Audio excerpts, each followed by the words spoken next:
என்னுடைய துக்கம் தாழாமல் இந்த தாய்மை பீறிட்டு கண் கலங்கிடுவார். யாராவது கஷ்டப்படுறத பார்த்தா அவரால் தாங்கவே முடியாது. எதிரிக்கும் அருள் பாலிக்கக்கூடிய அந்த மிகப்பெரிய மாண்பை சேர்ந்தவர்கள் எல்லாமே இந்த கடகராசி கடகலக்கணம் தான். தன்னை காயப்படுத்திய எதிரிக்கும் போய் நன்மை செஞ்சுக்கிட்டு இருப்பாங்க.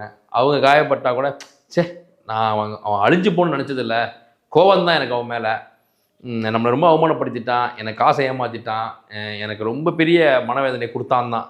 ஆனால் இன்றைக்கி அவன் கஷ்டப்படுறதை பார்க்கும்போது என்னால் தாங்க முடியல அப்படின்னு சொல்லாத கடகராசி கடகலக்கண ஆண்களே இல்லை எனலாம். நமக்கே கடுப்பாக இருக்கும். அவன் தானடா உன்னை காயப்படுத்தினா, அவன் இன்னைக்கு நீ இப்படி இருக்கிறதுக்கு காரணமே அவன் தானடா இப்போ கஷ்டப்படுறதுக்கும் அப்படின்னு. உண்மைதான், ஆனால் முடியல. எதுக்கு நான் இவ்வளோ சொல்கிறேன்னா, எதிரியை கஷ்டப்படணும்னு நினைக்கிறது தான் மனித இயல்பு. என்ன அவமானப்படுத்தணும்ல, என்ன அசிங்கப்படுத்தணும்ல, என் சொத்தை அபகரிச்சல்ல, நீ கஷ்டப்படணும்டா அப்படின்னு நினைக்கிறது தான்